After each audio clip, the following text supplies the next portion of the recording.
રથમાં જોડાવ અને તમારા ઘરે લઈ જાવ તો હું આવું, કારણ કે દુર્વાસા ઋષિ ક્રોધિત હતા. ક્રોધમાં આવી જાય એટલે શ્રાપ આપી દે ભગવાન કૃષ્ણ અને રુક્ષ્મણીને ગુરુની સેવા કરવા માટે રથમાં ઘોડાને બદલે જોડાવવું પડ્યું હતું અને ભગવાન કૃષ્ણને એમાં બેસાડ્યા હતા. એટલે સંતો કહે છે કે મફત મળે એવું નથી. ભગવાન કૃષ્ણ જેવાને મફત નહોતું મળ્યું, રામ જેવાને મફત નથી મળ્યું. રામદેવજી મહારાજને સદગુરુ બાળીનાથ ધારણ કરવા પડ્યા હતા, જેનું આ પ્રમાણ છે બાપા. અરે યારે ખેલ અટપટો છે, આમાં બતાયું છે હાથ.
કારણ કે નક્કી નથી થાય એવું બાપા. આ માયા આપણને વળગી છે ત્યાં સુધી ન નક્કી થાય. એનો દાખલો છે પુરાણે કે સરોવર ભર્યું હોય આપણે ગામડાની અંદર અને આપણે નાહવા માટે જઈએ. આખું સરોવર ભર્યું છે અને માલકોર ડૂબકી મારવી તો આપણી ઉપર કેટલું પાણી હોય. ડૂબકી મારી તળિયે વહી જાવી, ઘણું પાણી માથે હોય પણ આપણને વજન ન લાગે. વિચાર કરો આનું શું કારણ? તળિયે બેઠા બેઠા જ્યાં સુધી શ્વાસ રોકી શકાય ત્યાં સુધી તળિયે બેસી પણ પાણીનો વજન ન લાગે. પણ કાંઠે નીકળીને એક બેડું ભરીને તમારી માથે લો તરત વજન લાગશે. આનું પ્રમાણ છે કે આ તમારું કર્યું છે એટલે વજન લાગે છે, બાકી એનામાં બની જાવ એટલે આનો વજન ન લાગે. એટલે સદગુરુ મહારાજને તન મન ધન આપવા પડે છે. તન કહેતા આપણો દેહ, મન કહેતા તમામ વિચારો અને ધન કહેતા તમારી સંપત્તિ, આ બધું સદગુરુના ચરણે અર્પણ કરી દો એટલે ખાલી થઈ જાવ. ત્યારે ખબર પડે કે આ આપવા વાળો કોણ છે. ત્યારે સદગુરુ આત્માની ઓળખાણ કરાવે.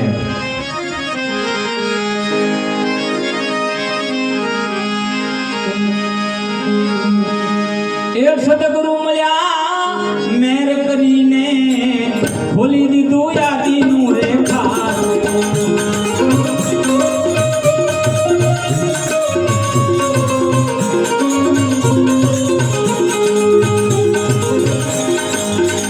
સદગુરુ મળ્યા ને મહેર કરીને ખોલી દીધું યાદીનું રેખા.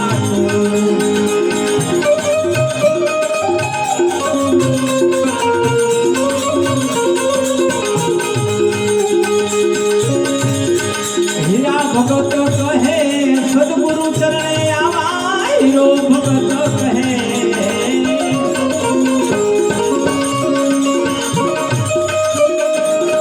નાથ હીરા કહે સદગુરુ ચરણે મારા, હરિગુરુ કરે હાથ મારા, હરિગુરુ કરે હાથ. મોટા ધર્મની છે વાતો.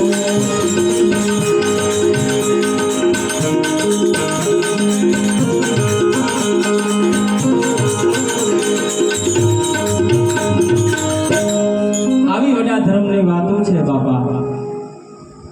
આને પામવા માટે ઘણા સંતો, ઋષિ મુનિઓ, જોગી, જટિલી ખૂબ તપ કર્યા છે.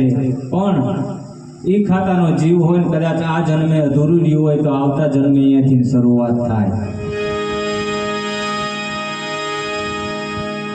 પણ આપણે ખાતું જ ન ખોલાયું હોય તો ક્યાંથી શરૂઆત થાય? 84 લાખ જીવો છે આવનીની માલિકોર આ જીવ ફેરા ફરતો ફરતો ફરતો ફરતો એક વખત મનુષ્ય અવતાર મળે, મોક્ષ માટે મનુષ્ય મળે છે, પણ મનુષ્ય દ્વાર પણ સૂકી જાય છે.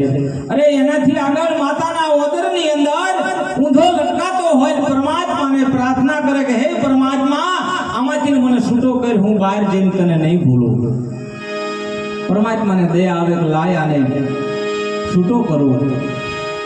બહાર આવે, માના ઉદરમાંથી બહાર આવ્યા પછી આ માયાનું બંધારણ થાય છે. અને બંધારણ થયા પછી માયામાં ફસાતો જાય ફસાતો જાય ફસાતો જાય, નીકળી શકે નહીં.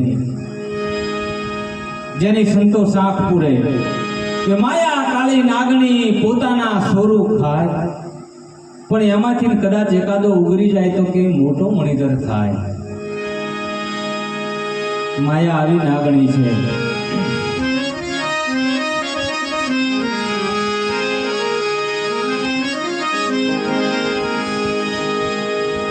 કારણ કે આજે ગુરુ પૂનમનો દાડો ઠેકાણે ઠેકાણે જ્યાં જ્યાં ધર્મના થાપન છે ત્યાં આજે ગુરુ પૂનમના ભજન સત્સંગ આ એના પ્રમાણ છે.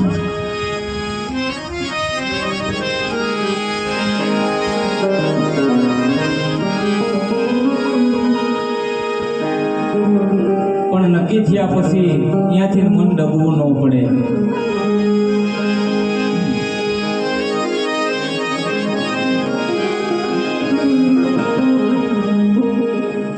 કારણ કે સંતો ઘણા મથે છે. આમાં ગંગા સતીના 52 ભજનો છે. આપણે રેડિયો સ્ટેશનમાં આવતા હતા, બધાને આનંદ આવતો હતો કે ગંગા સતી પાનબાઈની વાણી સાંભળવી છે. ગંગા સતીના 52 ભજનોની માલિકો સદગુરુનો આખો ઉપદેશ સમય જાય છે. આ 52 ભજન સાંભળ્યા હોય અને જેને સમજે એટલે સદગુરુનો આખો ઉપદેશ આ 52 ભજનની માલિકો છે. આવો પોરો પાનભાઈને ચડ્યો હતો. કારણ કે સંગત શું ન કરે, ફેરવો પથ્થર ફરે. પાનભાઈને એવું થયું ગંગા સતી હારે રહી રહી અને મને હવે ભક્તિ જાગી છે અને મને બધું જ્ઞાન થયું છે.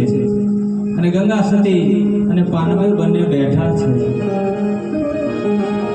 કારણ કે જગાડવા માટે તો રોકાણા હતા ગંગા સતીને. કહલસન ભગતે હમડિયાની માલિકો જ્યારે હમાજ લીધી ને ત્યારે ગંગા સતીને હારે જ હમાજ લેવાની હતી.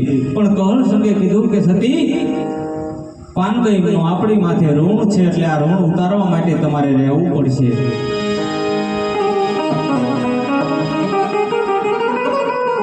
કહલસન ભગત સમાધિ લે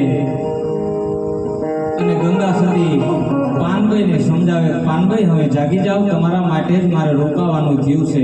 ત્યારે પાનભાઈ પ્રશ્ન કરે, શું કહે છે? એ છૂટા છૂટા તીર અમને એ મારો મારે બાજી રે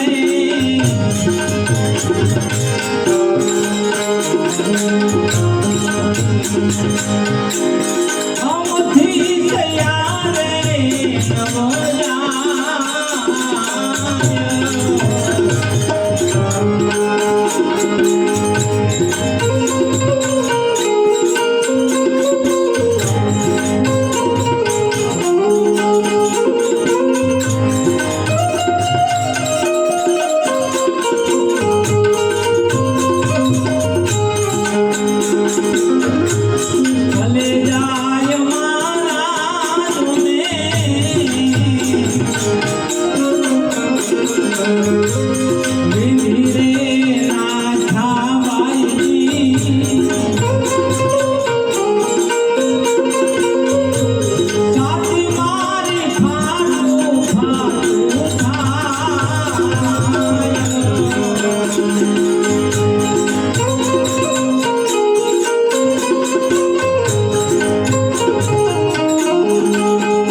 છૂટા છૂટા શબ્દો મારોમાં અમારું કાળજું વિધાણું છે ને સાચી ફાટું ફાટું થાય છે. ત્યારે ગંગા સતી કહેશે, સાંભળો પાનભાઈ, હજુ તો તમને હું આ સદગુરુના ઉપદેશની વાત નથી કરી, આ શબ્દો સમજાવું છું જે ચોધારા શબ્દો છે ત્યાં તમને કાળજું ફાટું ફાટું થાય છે. પાનભાઈ આની માટે તો ધીરજ રાખવી પડે. હજુ તો તમે બાણની વાત કરો છો પણ તમે સાંભળો અને ગંગામાં પાનભાઈને સંભળાવે. સાંભળો પાનભાઈ, એ બાણ રે લાગ્યા ને હજી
સવારામ બાપાની કે માનવ મૂળ વિચાર જે ક્યાંનો તું રહી, તું ક્યાંથી આવ્યો છું, અત્યારે હાલમાં ક્યાં છું, તારે ક્યાં જવાનું છે.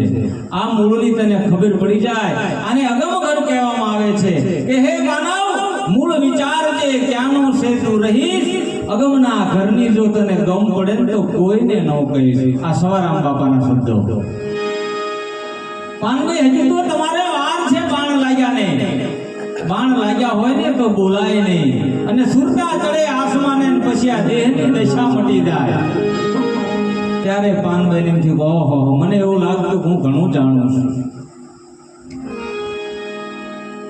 પણ ગમે ત્યાં આપણે ગમે ધંધો શીખતા હોય તો આપણા ધંધા ગુરુ હોય, આપણને ભણાવતા હોય તો આપણા માસ્તર ગુરુ હોય. એમ